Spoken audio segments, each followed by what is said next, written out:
For about the next 45 minutes or so.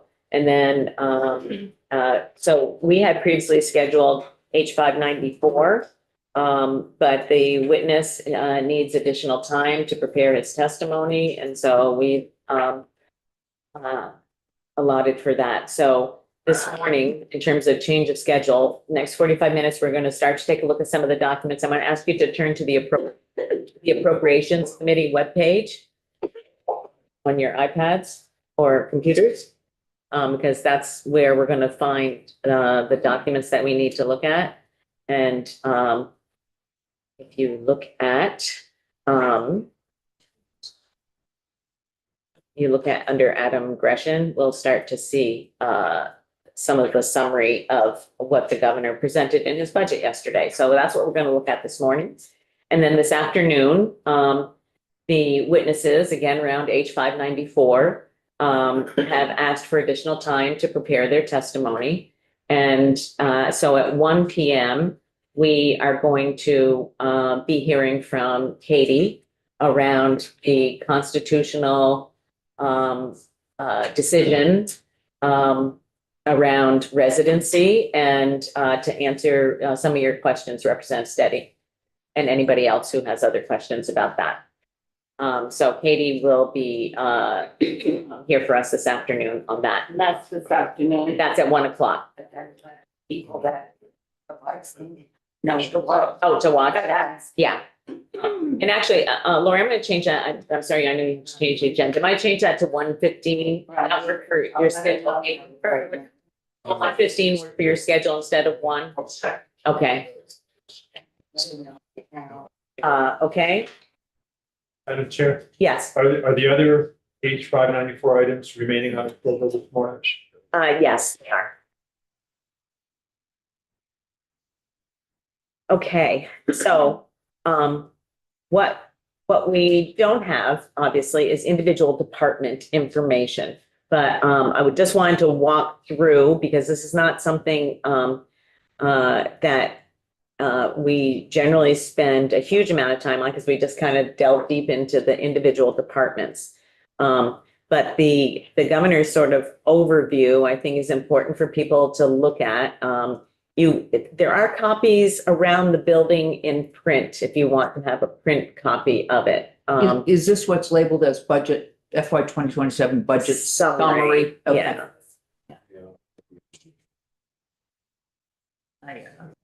Okay, and then there is right after that budget language. Right. Okay, so we're going to look at budget summary right now. And we have a couple of members of committee who are following other issues for our committee right now. So Representative Noyes is down in appropriations because the Department of Disabilities, Aging and Independent Living are there giving testimony as a follow-up to our budget memo. The Appropriations Committee has asked both DCF and Dale to come in to give additional testimony. So Dan is monitoring that downstairs, and Representative Garofano is across the way in Ways and Means because they're taking up pre-K and the intersection of pre-K with Act 73 and a report that JFO worked on over the summer. So we'll be hearing that as well, but she is monitoring that next door. And a couple of other members right now are doing personal things that they needed to attend to. And I don't know whose gloves those were. They were left last night. Anybody know whose gloves they are? No? Okay.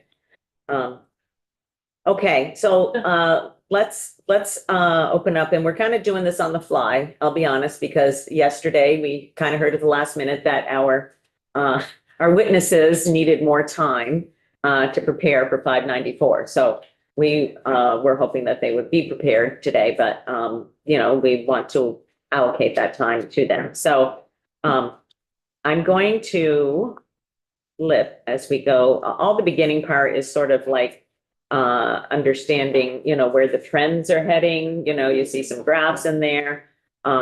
I think that for people who are interested in taking a look, it shows up as page 10. I think that it's important to understand that's where the sort of total base revenue sources in terms of our general fund. Okay, remember we have general fund, we have federal funds, we have special funds. The idea of a special fund is our opioid abatement special fund. That's a special fund. And we have other. There are different sources of funds for state government. And as you heard the governor say, the overall state budget is over $9 billion with a B. And a good, healthy 1/3 of that is in federal funds. And we have transportation funds too as well, but that's not something that generally passes our way. So that will give you a sense of the different sources of funds that are directly transferred into the general fund, okay? As you look down through those different sources of funds. Things like when the Attorney General sues a company or sues and has a settlement, those settlements, after the expenses for the suit are settled with the Attorney General's office, those come into the general fund and are appropriated by the General Assembly. So then you will see on the following page, on page 10, you'll and sort of just as a reminder, right at the bottom of page 10, you'll see that the governor is looking at unreserved for property tax relief, $105,000 essentially. Part of that is from the BAA, and part of that is a carry forward from FY25 Act 27. Okay, 5 million. so 105 million. I'm somehow on the wrong page. Page 10 on the, it's It's printed on the it's document. printed on the bottom of the document, page 10. Oh, okay. Yeah, not as- Up there. yeah, All right, as opposed thank up there, you. yeah. That's what I'm, Took me a minute to figure that out. yeah, ignore the, I'm here, but I don't know. Oh, right. But it's That's page 9. Okay. Right there. When I refer to page numbers, I'm referring to the page numbers of the document, not the page number that shows up on your computer. It's one off because they count the cover It page. is one off. They count the cover yes. page. That was my Okay. problem I also. must be in La La Land. Okay. Okay, so do you see where I am speaking of down there at the bottom, 104,908,000? And I think it's important for our committee to understand that that's what we call one-time revenues, okay? It means that they're not recurring. They've happened one time. It means like the thing called a reversion, that means that it was not used by the department that it was appropriated to, and they are essentially sending it back to be used as a one-time revenue, okay? Does everybody understand the concept of one-time revenues? And unfortunately, this is my bias, so I'm putting that out there as a bias. We have unfortunately used one-time revenues for ongoing expenses, both as it relates to education and as it relates to a concern in this committee, shelter operations, for instance. Emergency housing, we've used several $1 million in one-time revenues for expansion of shelters that we know are going to need ongoing revenue sources. So those are things that we have to be on the lookout for as we undertake our budget negotiations. And Lori has been diligently scheduling people for budget testimony, and the health department is going to be the first department that comes in. So again, we'll be looking at what does it mean in terms of one-time revenue versus ongoing revenues and expenses. I ask it. Yeah. Do you, so it's one thing to have these one-time dollars the budget, but is there a process for how those one-time dollars get appropriated to various departments, various agencies? It starts here with this, the governor has recommendations. That he just says, let's use this much of it for this. And his recommendation is to use it for property tax relief. That's his That's. big recommendation. And the General Assembly will have our own recommendations about how to use one-time money. And last year, we reached agreement with the governor that some of that was used for property tax relief. Again, ongoing expense, but we used some one-time money. And then we also set aside money to deal with the unknowns of the federal policy changes. And that's what the legislature did last year. Yes. And so we have our say, just like ongoing. Yeah. One more question. Yeah. So then yesterday, he suggested that $105 million would be used for the property tax relief. We'll hear 1049. Was that it? Do we understand that there's about 9.5 million other dollars that we're looking for to see how that might get used? Well, we're looking at the whole. Yes. We're looking at the, But I mean, sort of flagged it. yes, yes. For, Oh, as we're looking through, Yeah. yes, I understand the question now. Yeah. As we're looking through the budget, we want to know how the governor is proposing to use that other 9.5 million. it's likely to be, it's possible to be in areas where it can. It totally is possible to see in other areas. So for instance, you referenced $2 million for shelter development. And we have to see if that's one time or if that's ongoing. Sometimes development funds, remember, can be one time because you're incurring one-time costs, but you need to understand if we agree with a one-time cost, that means that we're agreeing to fund the ongoing expense in a succeeding year. Which, I think we have questions about. So let's keep going down on the very next page. Okay, so again, you're going to see what the governor calls the base appropriation starting point. And that brings in revenue from the Cannabis Control Board. It brings in other revenues, as you can see, that are referenced there, but the total is the $2.35 billion. And then you see, and this is in very high level summary form. So it's sometimes helpful when people ask you questions, constituents ask you questions about like the whole of state government, what is state government doing about X, Y, or Z? Okay, this is a place where you can go and say, okay, well, the governor has recommended $28.4 million as an increase in salaries and wages that are generally covered by the collective bargaining agreement with Vermont State Employees Association. But that's not all, so there are other agreements that are made, and there's, of course, exempt salary employees in there as well. So out of that, we're saying $28.4 million is going towards the increase in salaries. Okay.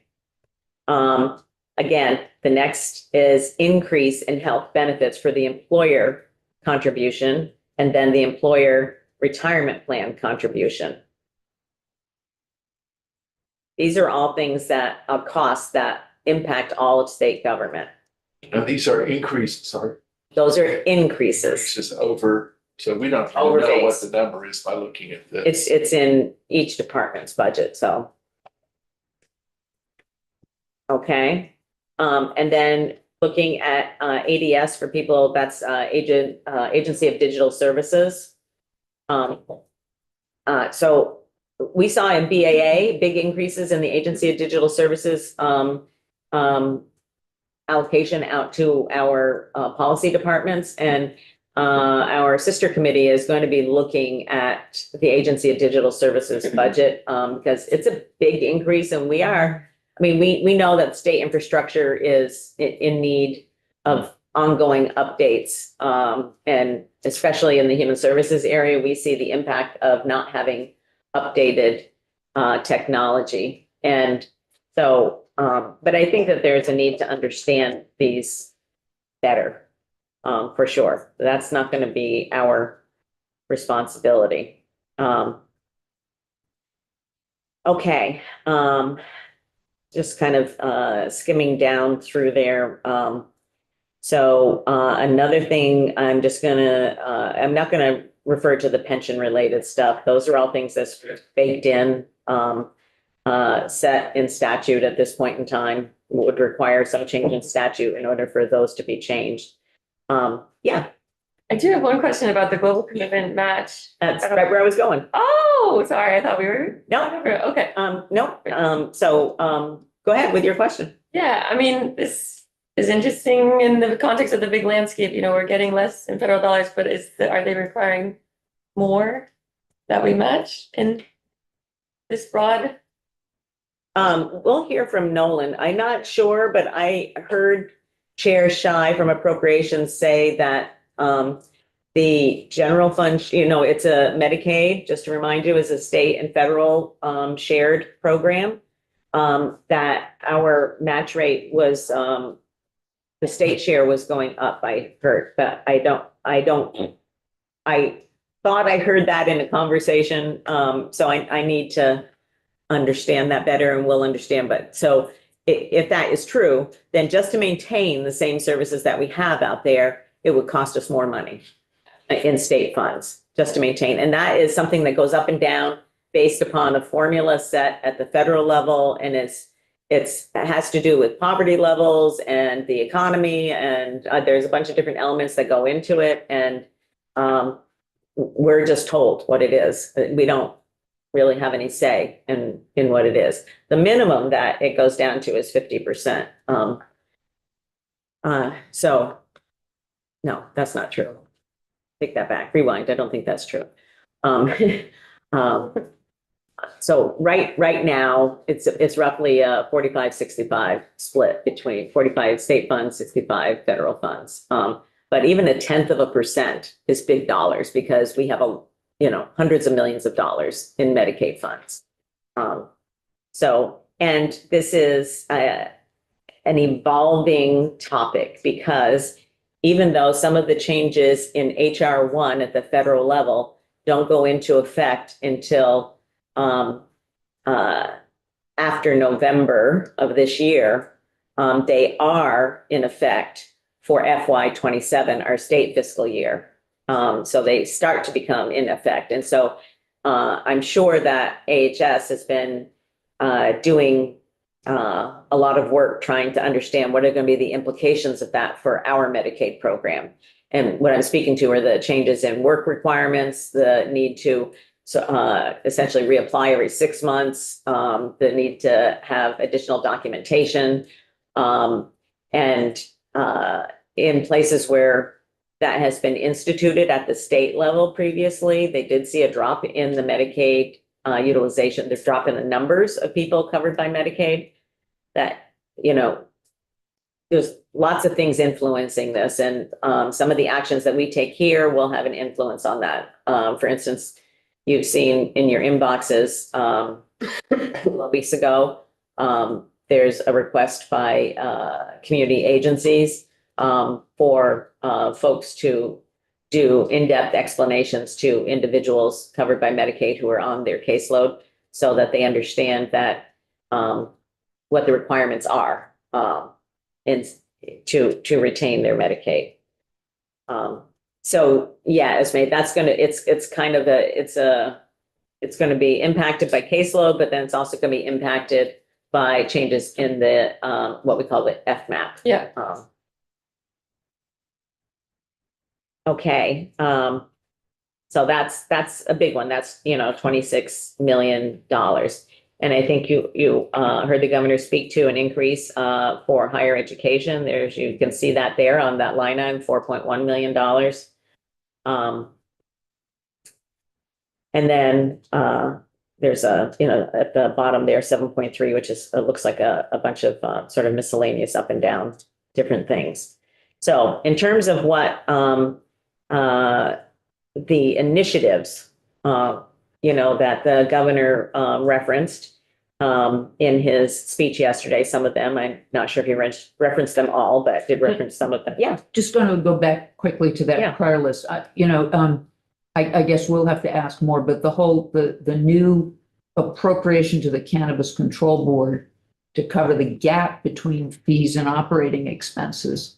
And, I mean, that's the area where, after-school programs, I'm just wondering what the prevention impact, programs, what the the net is. prevention Yeah. programs, if that means that's being cut and yet there still isn't enough to pay for operations, or, how that plays in, I think will be important in terms of after school. Yes, Prevention. I agree. And we will hear about that in the health department's testimony, I'm sure. So health department, yeah, Yeah, health department folks, that's, the way the law is set up is that they get to cover their expenses first, mhm. out of revenues, and then kind of up to a certain amount and percentage then goes to prevention and then other things, but That's what, yeah. So Yeah. if they're not able to cover, yeah. we've lost. After school. And yeah, no, it's a good point. Okay, so then the next section is governor's initiatives. And yeah, and you can see some things there that may impact your local communities. Pilot is the payment in lieu of taxes. So if you have state buildings or state lands in your catchment area, in your district, it looks like there is a reduction of 3.4 million in that. And that those are generally based upon it says fund reappraisal, and I'm wondering if there's been some reappraisal of the lands and the buildings that have occurred there. But again, that looks like a reduction out to local communities, because those pilot payments all go out to local communities. So the city of Montpelier, the town of Waterbury, if you have state forests and lands, it's all in there. So there's been some reduction in there. It looks like there's some investments in the military in terms of maintenance positions, cemetery issues. The governor spoke to eliminating farm operation fees. I'm not sure exactly what that is, but I'm sure our sister committee across the hall will dive deep into that. But instead, he's replacing those fees with general fund of that 343 million. Then you see some of the stuff that would directly impact us. Okay, so the Department for Children and Families Housing Plan, and that's $10 million. In funds. So those are things that we obviously are going to be delving deep into. The $10.1 million, it's, as you can see, recovery shelters, case management. I'll be interested to hear about medically vulnerable hotels. I wonder how the hotels feel about being medically vulnerable. Not sure. I'm also very interested to hear that. Yeah. So, yeah, well, here we go. 1, 2, 3, 4, 5. Okay. We're done. Yeah. Oh. So we need to pause momentarily. Folks who are on live, we just lost our quorum because people needed to step out for a minute. So we will recess until we have a quorum back. Thank you, Lord. Oh, and forget that. Now we have a quorum back. People need to step out to take a phone call or work on other things. So, okay, we're back. We never left. Okay. Okay, so the next few things definitely impact what we do in this committee. And as you can see, their base changes. Okay, so that is important to note. Their base changes. You see that heading up there?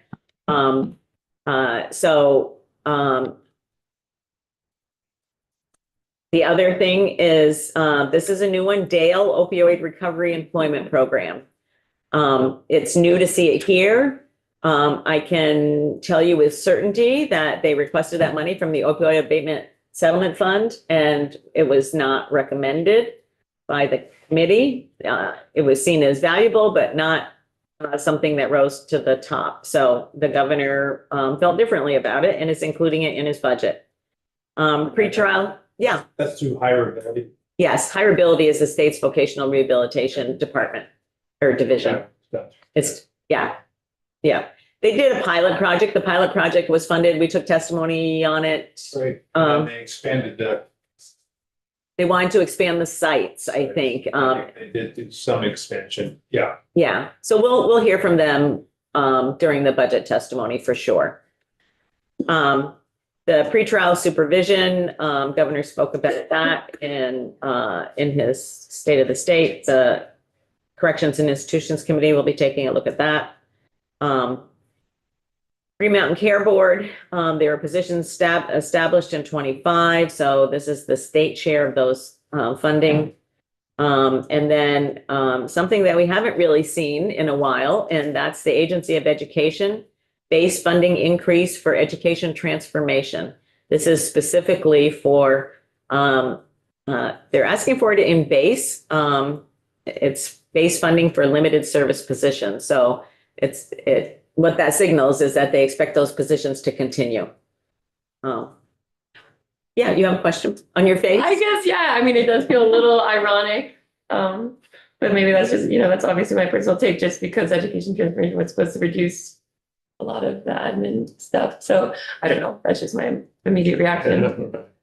But Yeah, for those of us who have been around through various iterations of the agency before that Department of Education, they have suffered a lot of staff losses in AOE. And this is my own personal opinion that I believe that if there is going to be a transformational change in education, that they are currently understaffed. Mhm. And this frankly may not even be enough.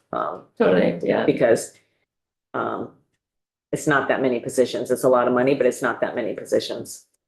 Yeah, go ahead. Can I ask if you could help at least me better understand reference limited service positions, the type of different positions that the state has and what that means? Essentially, there's three basics. There's temporary, no benefits. You work for an hourly wage. You don't get paid holidays. You don't get paid vacation or sick time. There's limited service, which oftentimes comes with grants, so if we get a big grant and there's positions that are directly associated with a grant, you'll request limited service positions. This has to go through appropriations. The General Assembly has to approve those positions.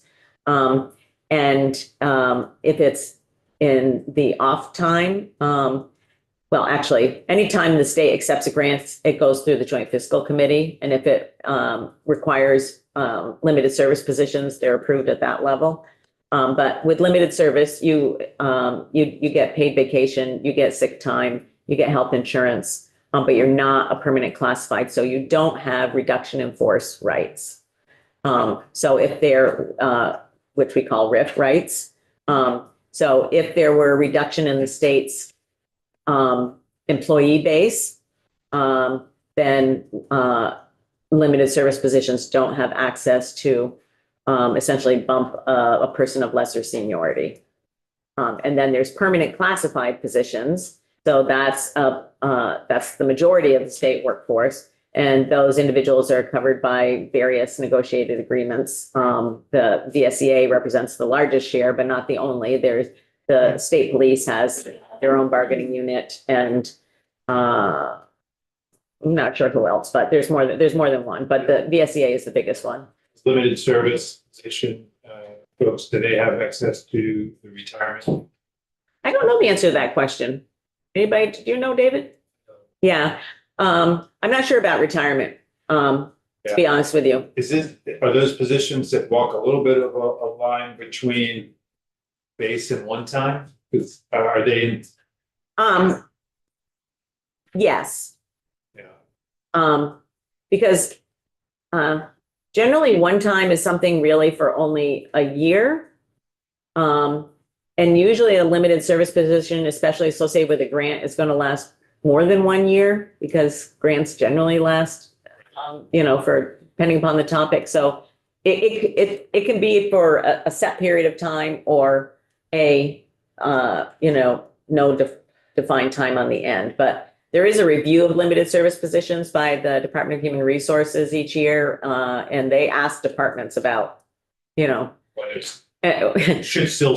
get whether it should that still be that designation and what's the plans and all that kind of stuff. Seems like it could increase the challenges that already exist in hiring. If it's a limited service position. But you don't really have any choice. If you don't have base funding, you can't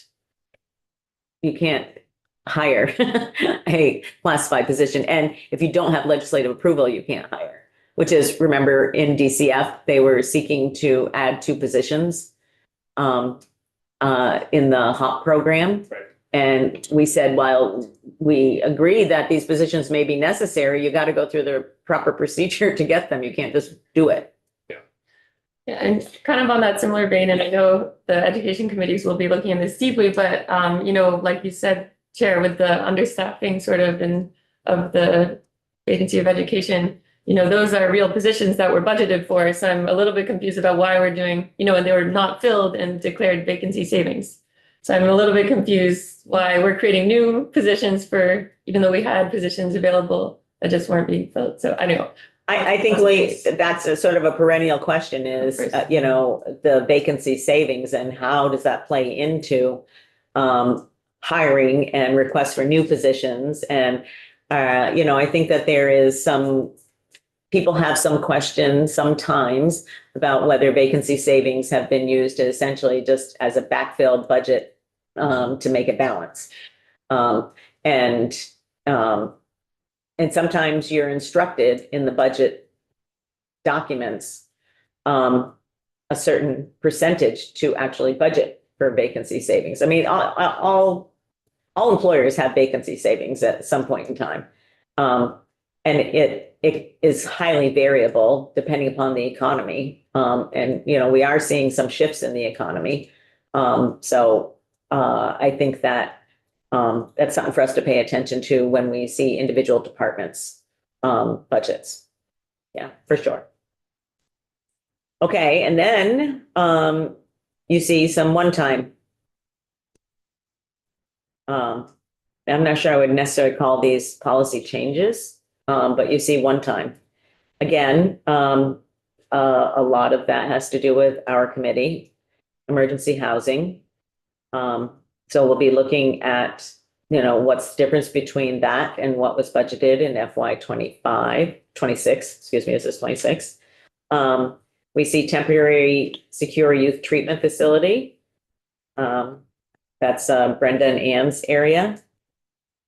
I don't know what B1100 is other than it's one time. I think it's probably a bunch of miscellaneous ones that add up to 4.7 million, but I don't know that. Police radio replacement, and you see a transfer to education fund. And this is, the governor spoke about starting to fill the hole in the transportation fund. However, I have to say that that is a structural hole that requires base funding. And what he is proposing is to take money out of the ed fund and put it into the T fund, but just on a one-time basis. It doesn't do anything to address the structural deficiency of 30-something million in the transportation fund.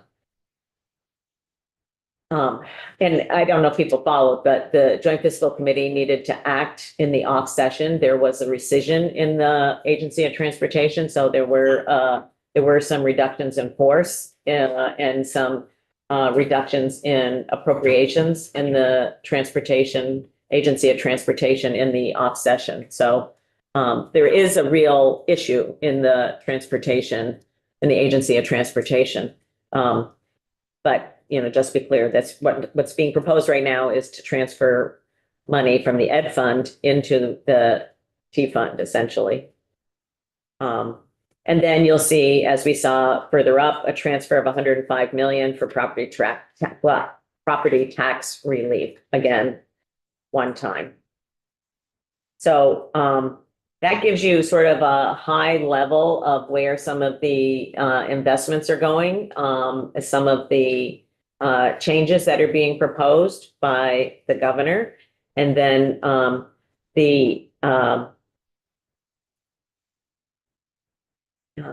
okay, oh, there's the B 1100. You can see that, that line, what that is made up of on the next page. And again, there's emergency housing, treatment facility for youth, startup for new shelters. He referenced 2 million, this says 6 million. We'll figure out, what, I think one was for specifically around folks with substance use disorder. So we'll be taking, a fine tooth comb to all these proposals and be taking a hard look at those. So, the rest of it, you can sort of look through on your own. I'm gonna now switch to, if you would go back to the Appropriations Committee and open up, what's it called? Language, it's recommended, governor's recommended budget language. So this is just to familiarize, we're not gonna go through this all because there's pages and pages of it, 34 to be exact. But this is a heads up that I guarantee you that human services stuff is in this. I haven't read it all yet because we just got it last night. Excuse me. But so when we're talking to departments and when you're meeting as your budget teams, with your state representatives, you're not only looking at numbers, you're also looking at this document, okay, to see if there's any language that is being proposed. And let's just take a quick look. Oh, the first part is all standard. Yeah.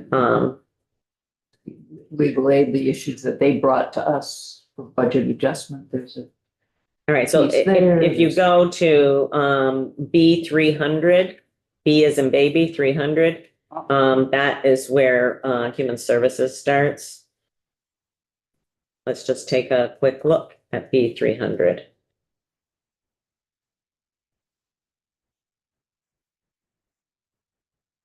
Page, Well, I'm looking for that myself. I saw E 300 I were got us as well. B 1100, section B 1100. I can't find 300. Well, Does it go How down? about page 20, Oh, that far down? 23? Yeah, 23 starts Oh. public health. It says for B 100 through B 1000, the sections were transmitted electronically to the JFO.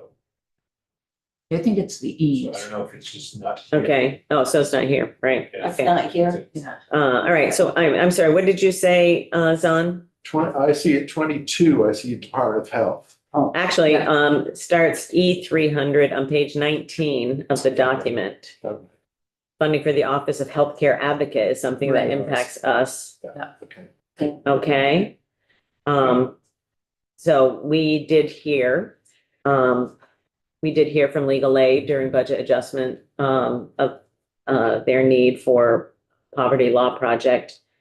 We didn't hear so much about the Office of Healthcare Advocate, but this is, to be honest with you, we have to, look and see what is this compared to what is currently funded. So, Right. while these So- look like big numbers, that could actually be a decrease. I don't know without looking. So these are not, and so, yeah, that's, is this Right. an up or a down? We don't know. It's just a number that's in the budget. Yeah, because E 300 on that of the appropriations in section B 300, then there's probably a bigger number, and they're saying of this number, these are the amounts we want appropriated to Vermont Legal Aid for these I purposes. see. You see what I mean? Yes, Okay, so you won't see these individual numbers on that budget page, but you'll see a bigger number under B 300. And what this is saying is of that number, when we see that, we want, 2 million to go for the healthcare advocate, 1.7 to go for poverty law and mental health, and 650 for eviction prevention and foreclosure. So But we don't know what last year's was based on this. That's what we need to. that's what we're comparing and looking at. Right. And there may be, you're suggesting that there may be a number that's larger than the total of these three numbers right here in the budget. And so we won't know what that, We will need to ask questions. yes. Yep.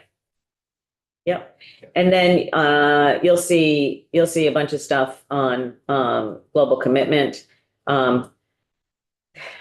More than what we really need to deal with, but global commitment gets appropriated twice essentially. It's appropriated to the Agency of Human Services.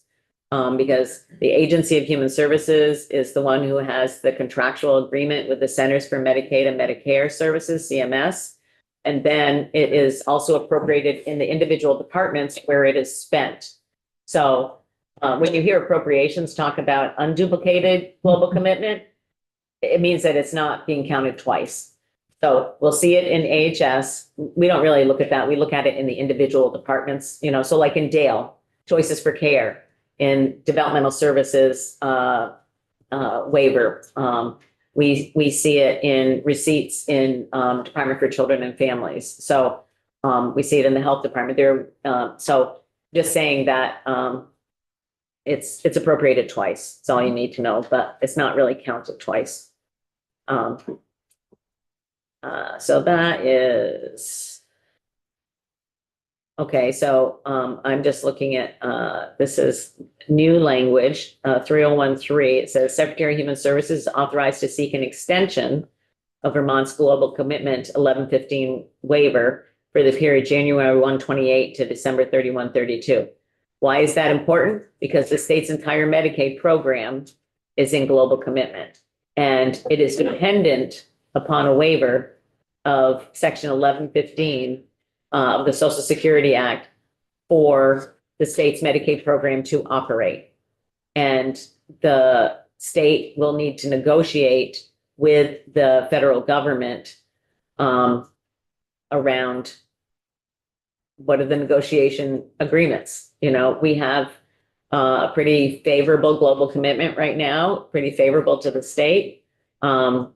We don't know what that will look like going forward. So the global commitment, right, as it stands right now, ends on December 31, 2027. Okay. So that's part of not this fiscal year, but next, but not FY 27, but that's part of FY 28. But it takes obviously a lengthy period of time to negotiate such a large contract.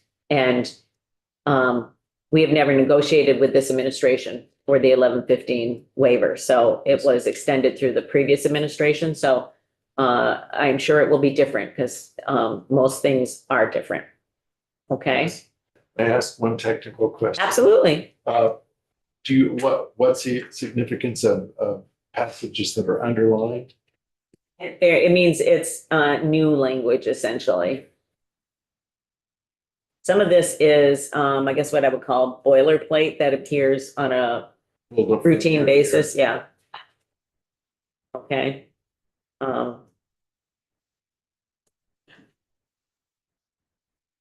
Okay, Department of Vermont Health Access, not our department. Department of Public Health, which is on page 23.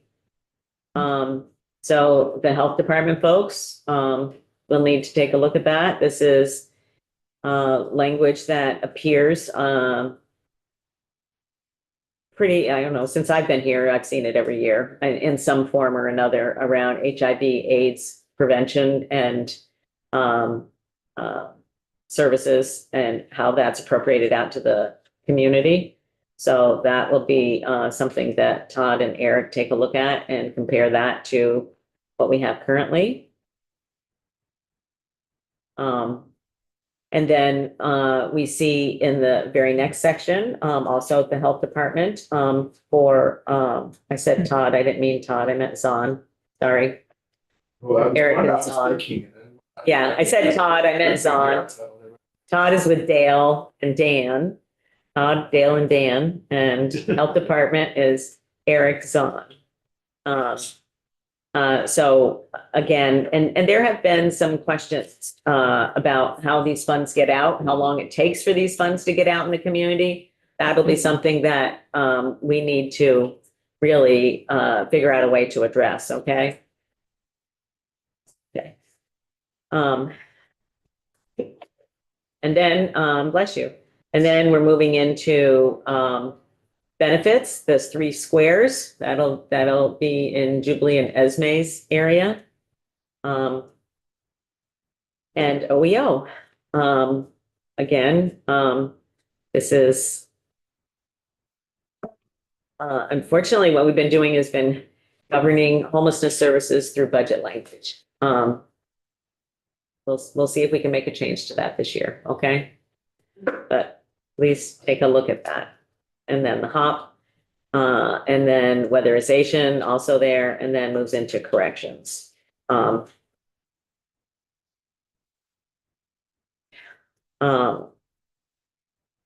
School program. Okay, that is something, after school and special funds, that's something, for you to pay attention to, Doug. There's a change being requested, use up to 500,000 for administrative costs, and now they're saying 5%. So have to see what that actually means. Okay. And then there's a lot about education and, like I said, we're not going to go through all of this, but you need to go through and find your department language, okay, for each one of your departments. And I would encourage you to look at things that might be in other departments in the Agency of Human Services, just because, like, we don't do Department of Corrections, but there could be something in there that relates to stuff that we do. So I would encourage you to just take a quick look through those, and bring up anything. And then also, Katie is going to be assisting us with any language additions that we want to make. So as you're going through your department's budget and not only this language, but I would encourage you to look at language that we have in the current budget year, so you can see how it's differing from what it is that we currently have, so that so that we have a clearer understanding. Like, I can tell you right now that the language for homelessness is very different. That what we just saw, that little paragraph, is very different from what we have in the budget right now. Okay. So these are all things that we need to understand, not only what is being presented, but what are the differences. Just like when we talk about and we ask questions, we not only want to see what's being increased, we want to understand what decisions did you make in order to present this budget. Are you decreasing or eliminating any services or any contracts with community providers? Are you increasing or decreasing any access to services that we currently have? Are you looking at any regulatory changes? So I can give you, for instance, in the general assistance, we'll just use that one again as an example. That would require a regulatory change. That would have to go through rulemaking. So there's lots to dig into here. I can say without a doubt, based upon what I've seen so far, that we will be the busiest committee besides appropriations on the budget. So I hope you're not bored with numbers, because that impacts people. And that's what our job is here. Okay. All right. Any quick questions? Okay, great. And so there's a couple of things available to you. You can check out what's happening in appropriations. You can start to do some deeper digging here on the budget. You can do constituent work. You can be across the hall in Ways and Means if you're interested in childcare, in pre-K, in the intersection of that, because that's being discussed over there right now. And then we will see you back here at 10:45. Okay? Thank you, Lori. It's called torment TIF.